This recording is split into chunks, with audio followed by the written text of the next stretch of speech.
Now you might get a little more glare off my head, blinding you with my vote for. Hello everyone, my name is Nathaniel Ward. You can call me Nate. Today, this video is going to be me filling out my ballot and discussing what's in the pamphlets, why I'm voting the way I'm voting, and where I like to find my information. Basically trying to create an open room for discussion on these different topics that are so divisive and become a team versus team type scenario instead of people trying to focus on what is best for us, all of us. We're all in this together. It is going to be my goal with this channel and videos like this one to try and bring people together. Although you may not agree with my choices, you are very welcome to express your opinions in the comments, and maybe you have some information that I was unable to find that would be great to have shared with people down below. So please, please, this is all about information, getting the word out, making the best choices for everyone. So right here with me, I've got my ballot. It's ready to be filled out. There's not a lot on here to choose between, but some of the things, there is a lot to look at to make your choice. Especially when we get into some of these measures for Oregon, where between this one and this little form paper here that's supposed to be giving me information on each of the measures, some of these, they don't really give you very much information. So I'm going to be sharing with you guys what I'm going to look into, how I'm going to find out what the people are saying, and what I think is best. So I'm going to start with the Oregon measures first. I'm not going to go through the county stuff with everybody on here. I'm going to keep it to the Oregon measures and who I'm voting for in the presidential election.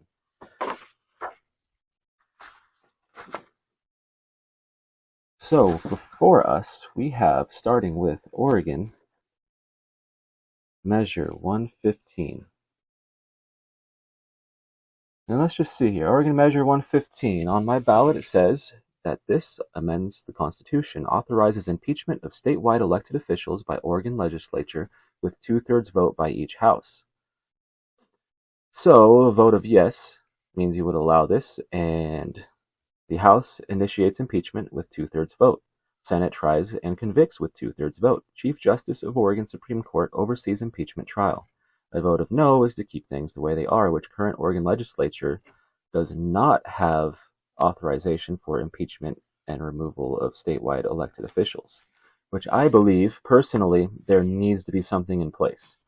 Now, this looks like it can be used to gang up on somebody, right? Like you just needed the 2/3 vote, so depending on which party holds the majority of the seats or whatever, there's a chance they could try to gang up on somebody. But it looks like the checks along the way, there's going to have to be way too many things that line up for an invalid impeachment to really go through and have anything impactful. Hopefully it doesn't tie up somebody from doing their job, which their job is helping us. We don't want them to be kept from that. But honestly, this one for me personally, I can't believe I didn't have a pen ready. I'm voting yes.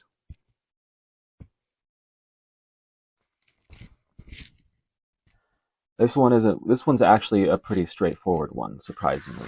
But this next one here, Measure 116.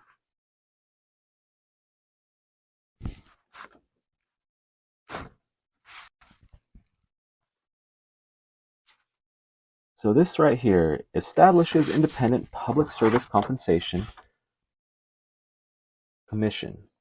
Right, so Measure 116 amends the Constitution, establishes independent public service compensation commission to determine salaries for specified officials, eliminates legislative authority to set such salaries.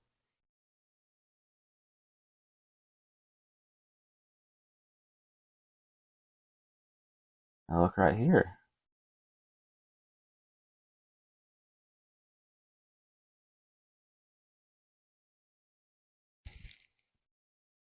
Well, let's see what we have on this one right here. Be it resolved by the Legislative Assembly of the State of Oregon. We've got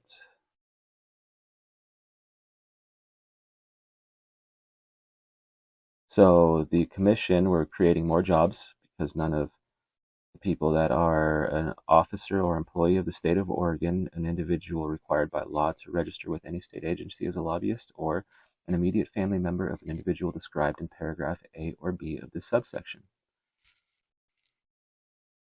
So we're creating more jobs. The commission is going to be an outside source.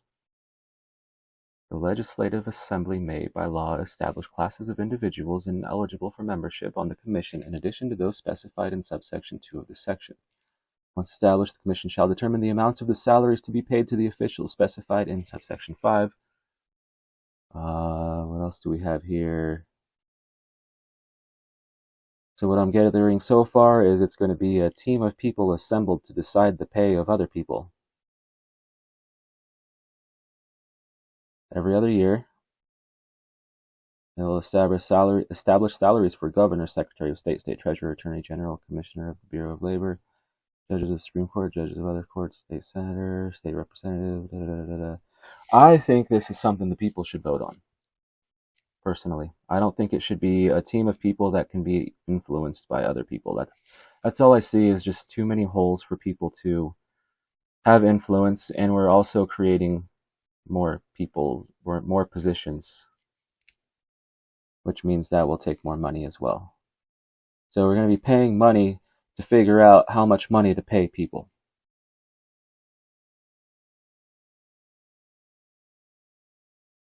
I don't like it. I don't think it sounds good. I do believe there's a better way to approach this if we're going to be uh, changing salaries every other year. Maybe each position should write to the people why they should get the salary that they want to get and let the people of their state vote on that. That sounds pretty fair to me.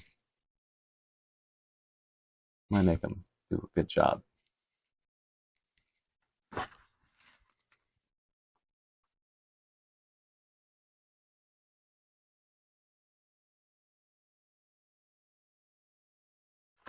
And I do want to say on this that the current way of establishing it, I think the reason they're bringing this up, from my understanding, is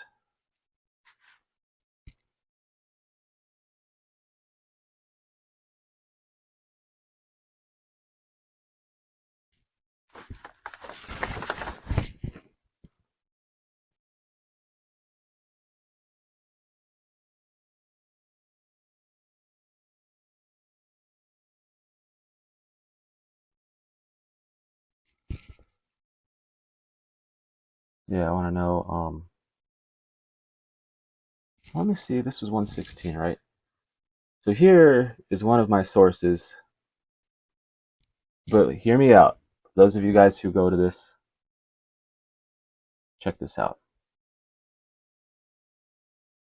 I'm not signed in, so I've got to prove that I am human by picking stairs. Does it look like a pallet leaning against the wall? So we'll start with concerning Measure 116. Who decides who is on the independent commission?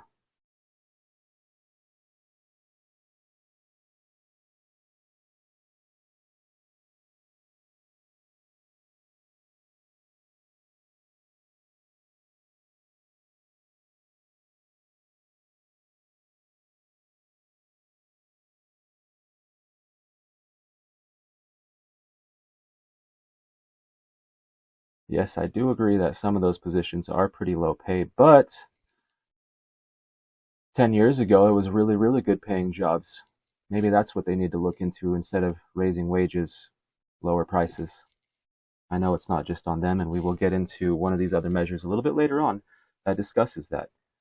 And I always make sure to do this, search by controversial. And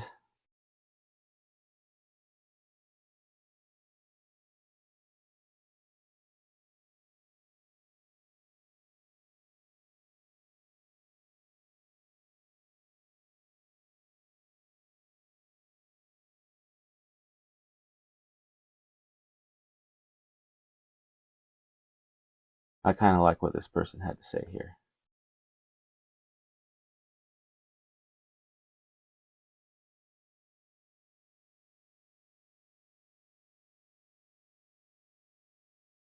Well said. Right here. Well said. Let the politicians set the salaries. The salary. Let the politicians set their salaries, and we the people will reply with the ballot. I mean, in a way, though, I think that they should just be asking from us. They work for us. They should be asking us if they should get more money or not. It's as simple as that in my eyes. This one's I'm pretty sold on it. As we go into this a little further, I will show you guys some more things that I use.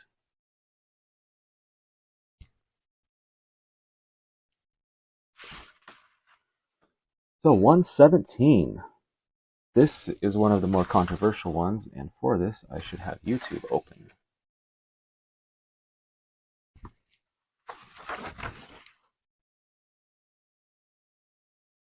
Now, let's do Oregon 117. Now, I want to find, I can't remember if it was, I think it was OPB, had a great video. Anyone who's confused about this, I'm not going to play this video. This is how ranked choice voting works in Portland, Oregon elections 2024. This is apparently what they're basing the ranked voting on this ballot off of.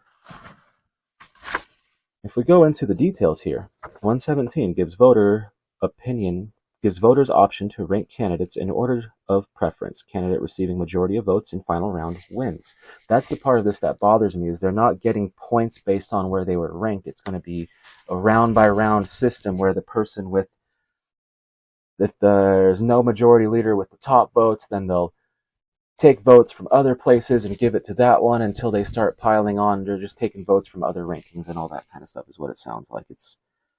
I feel like with 117, there is a way to do a ranked choice voting. So that way, if, let's say, everyone's divided on their first choice, but most people agree on their second choice, we can weight the votes sort of like professional basketball, the NBA's MVP voting is done, where you get I don't know the points exactly, but let's say your first place vote, you get 4 points. If you're a second place vote, you get 3. Third, you get 2. Fourth, you get 1 points, right? And then you get all the points totaled up. Whoever has the most points wins.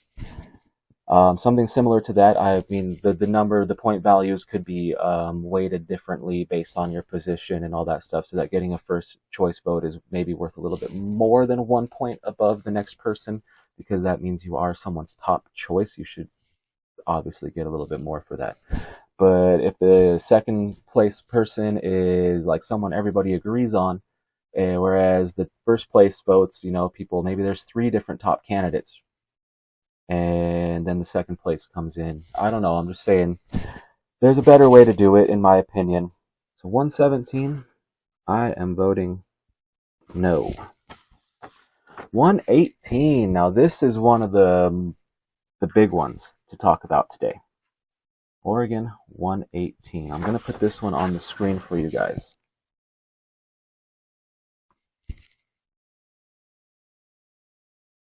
So let's see. First thing that pops up is no, because, well, figure the people that don't want to be taxed more have a lot of money to spend on this.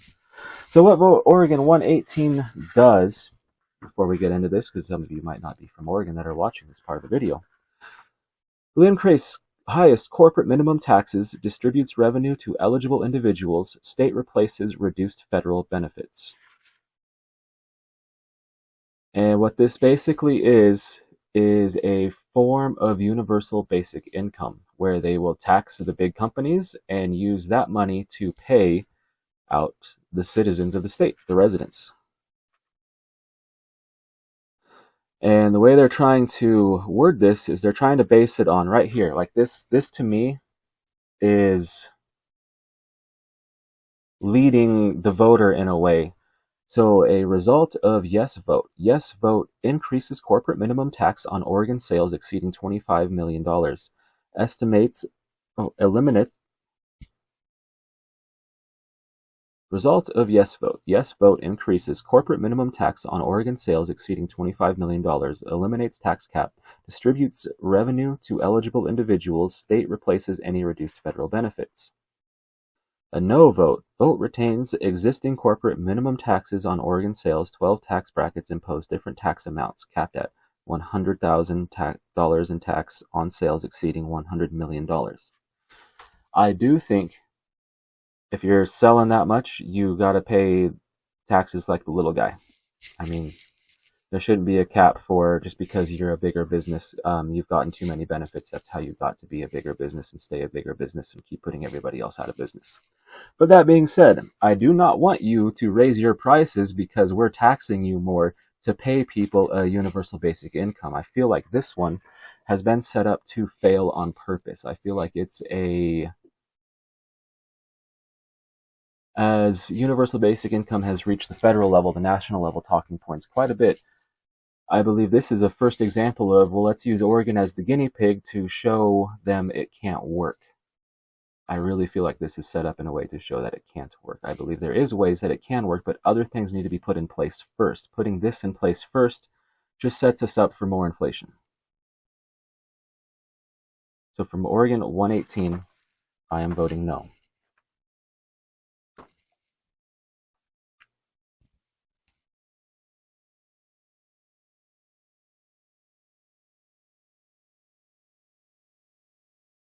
I would also like to add that, well, let's see here. Why this website? No on 118 says 118 is bad. Defeat the costly tax on sales.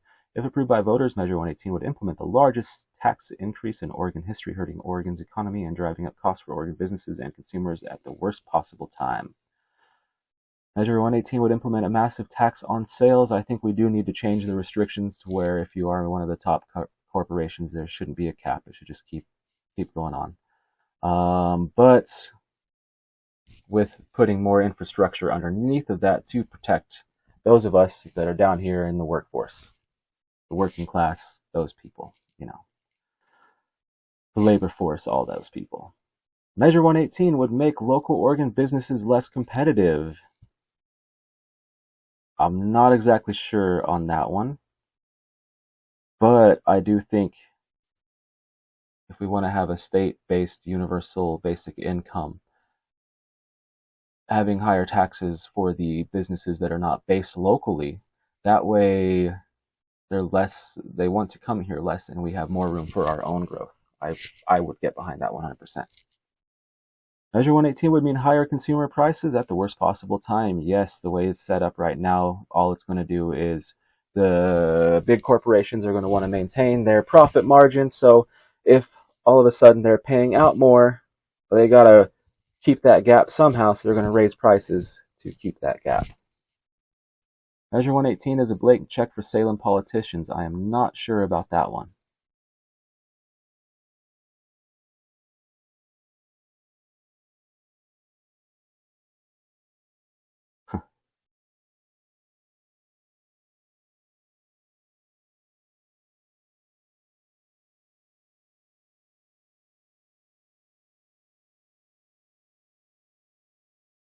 Here we go. The Measure 118 would give a blank check to Salem politicians. Despite what its promoters claim, Measure 118 does not guarantee that revenues from its massive new tax will end up in the pockets of Oregonians.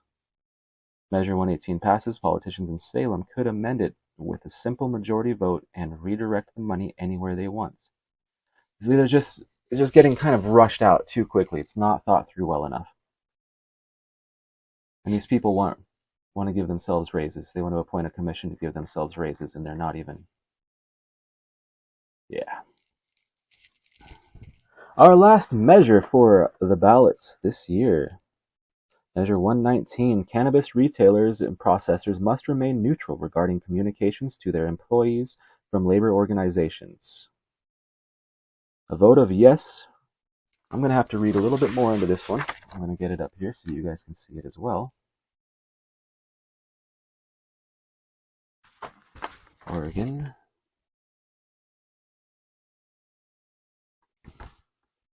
See, the ones that I've already had my mind somewhat made up on, obviously, I'm not spending as much time looking into those, but this last one here is a very good example of one that I don't know anything about yet. So we're going to be figuring this one out together.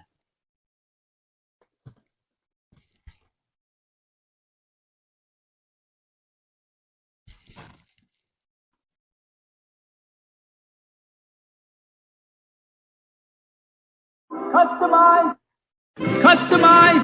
No comments on this video. Alrighty, Ballotpedia. A yes vote supports requiring cannabis businesses to submit to the Oregon Liquor and Cannabis Commission a signed labor peace agreement requiring the business to remain neutral when labor organizations communicate with employees about collective bargaining rights with its licensure or renewal application. I feel like the cannabis workers and business should be the same as the other workers and businesses in the state of Oregon. A no vote opposes requiring cannabis businesses to submit to the Oregon Liquor and Cannabis Commission a signed labor peace agreement. Hmm.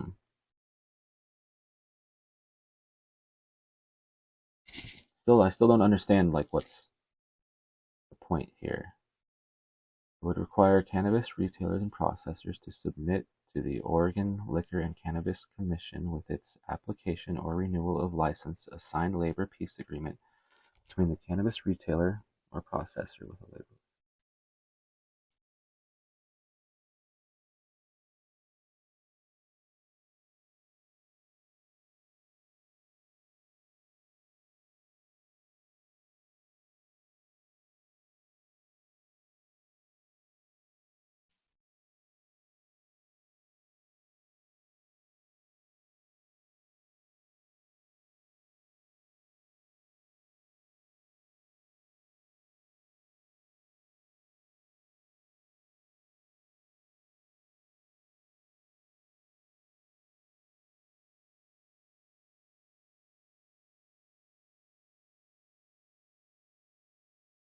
Hmm. Employers often cut corners. Yes, they do. Just like they don't pay us the most that they can afford to, and they don't sell their product for the least they can afford to. Something to think about.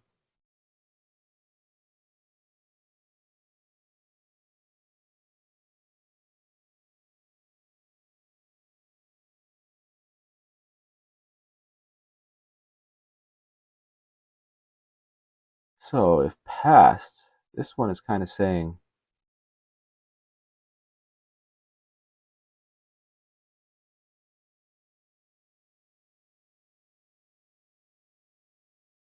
I feel like that's just wrong to make somebody agree to remain neutral when labor organizations communicate. I feel like you should, if you have skin in the game, you should be able to have a side if you want to take a side.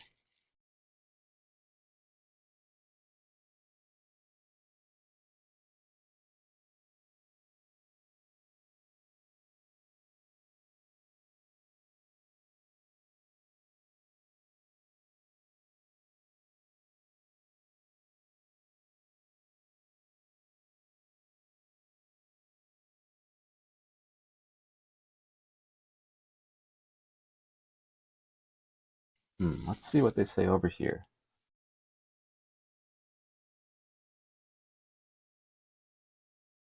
They're saying 119, 7,000 workers in the cannabis industry. I wonder what they want to do. That's interesting right here, this part, because of the due to the federal prohibition on cannabis, some businesses contend federal worker protection and labor organizing regulations don't apply to them. Hmm. And that's just the. I'm still not really getting a good feel on this one.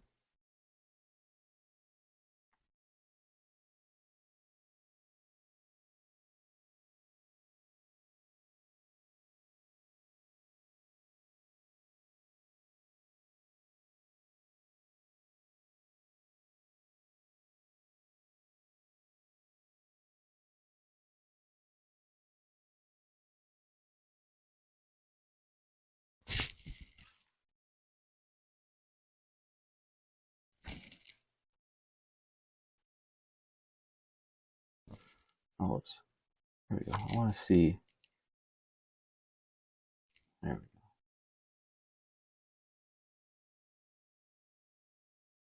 This is what I want. This seems like the thing that should be made full screen. Alrighty, guys, so here is the text of Measure 119. This measure would do the following.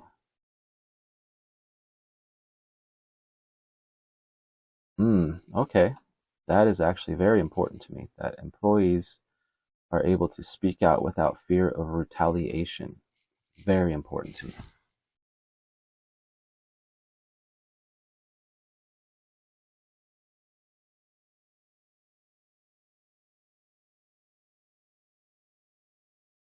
But you can't just read the first sentence of these and assume that the rest of this falls in line.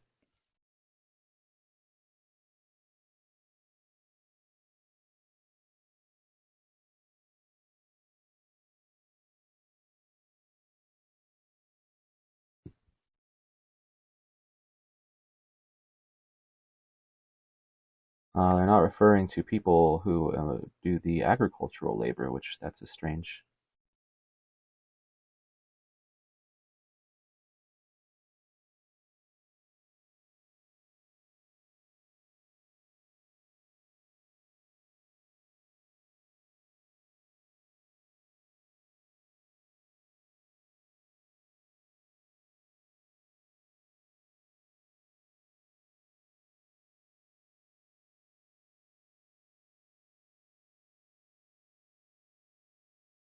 All right, from what I'm seeing, I'm not seeing any real. I'm not I'm not seeing what the negatives are. Let me see what.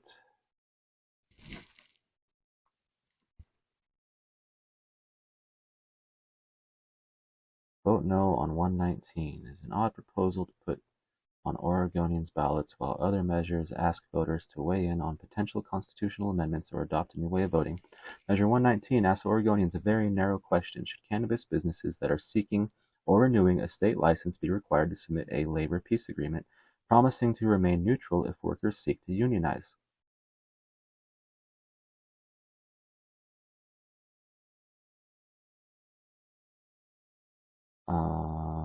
Hmm.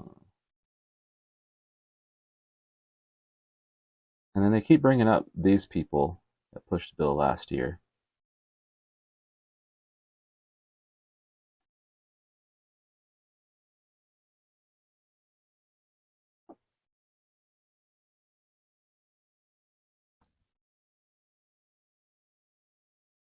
Yeah, they should.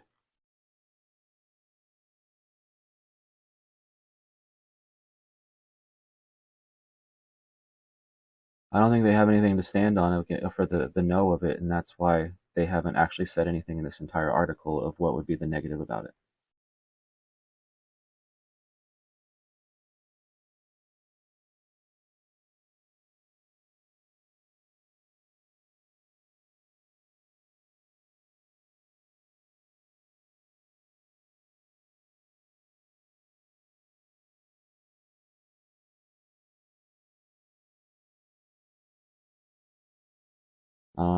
I'm voting yes.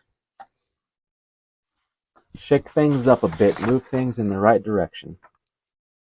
Alrighty, guys, that is all of Oregon's measures that we've talked about. I hope maybe you guys have learned something from this. I didn't really go in searching as many of these out as I normally do. The last one here, I have looked at multiple sources just because it was the one that I was the most unfamiliar with.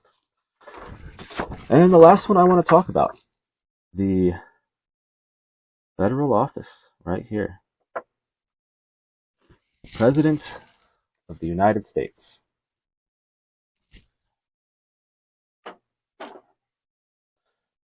Now you might get a little more glare off my head, blinding you with my vote for Donald Trump and J.D. Vance. There are other people I would rather have: RFK, Robert Kennedy, Tulsi Gabbard. But as those two people, Tulsi Gabbard is actually my preferred candidate. It would be nice if she was running and got the support from her party and all that kind of stuff, and I would have been able to vote for her. I can still write her in and vote for her. Yes, that's a possibility. But the way our system currently works, voting for one of them is taking a vote away from one of the people that's going to be closest to actually winning between Kamala and Donald Trump. I said Kamala Harris, I should say her full name. And honestly, my reasons are the person I follow, my candidate, endorsed Donald Trump. I do not like Donald Trump as a person. I do think he is going to be good for our country's relations with other businesses, or not other business, other countries in the business world, the trade, getting things where we're not being taken advantage of so much, and hopefully breaking down some of the walls of these systems that have been in place for way too long. I don't have much faith in that. I just think of the potential candidates that may win, he is the least bad option. And that's kind of sad to say, that our great leader, like, these are our choices. These choices that were picked for us by other people,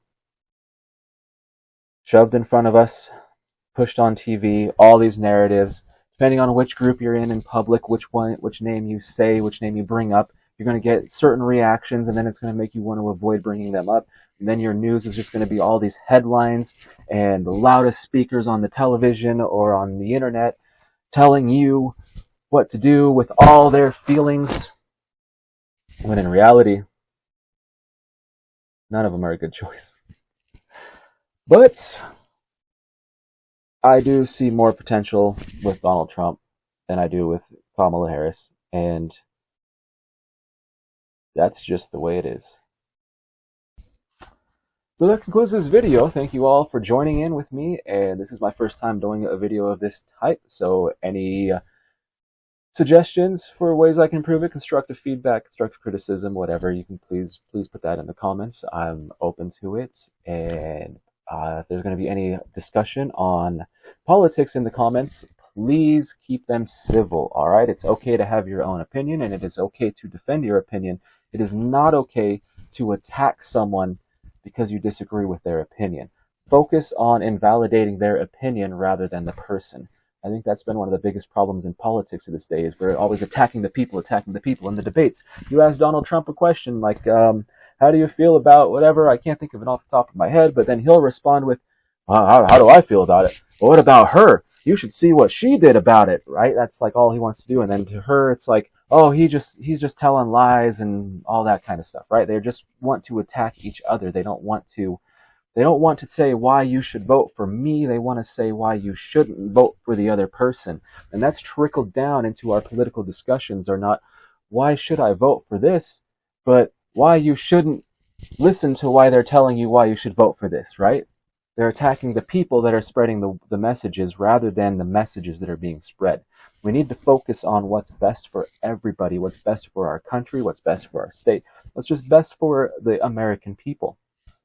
All American people. And what's best for us is finding a way to get back together and focus on the things that we all want to improve. We're being divided. Military strategies are being used against us to divide the votes, because a divided enemy is easier to stand against. And in politics, the people who aren't going to vote your way, they're looked at as the enemy by a lot of these people. It's gotten sad. It's really sad. Because we're the ones that lose. We're the ones being hurt the most by this. The way of life right now, like, there's a lot of people doing good, but there's a lot more that are struggling.